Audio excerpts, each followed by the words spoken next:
अस्सलाम वालेकुम नाज़रीन, मैं हूँ ज़फ़र खान। 7 हिज न्यूज़ में आपका इस्तकबाल है। शहर हैदराबाद के इलाके अफजलगंज पुलिस लिमिट में मौजूद एक मंदिर के करीब गैर कानूनी तौर पर तामीर करदा इमारत को GHMC ने आज मुनहदम कर दिया।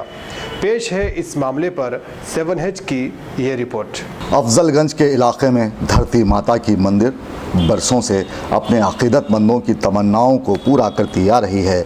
जहां मंदिर के करीब किसी ने चुपके से एक इमारत बना ली है।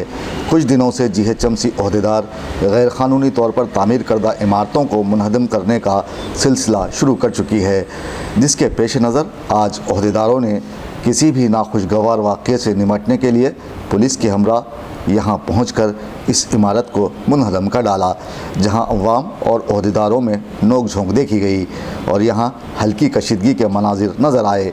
ताहम पुलिस ने आगे आते हुए GHMC ओहदेदारों को इमारत मुनहदम करने में मदद की है।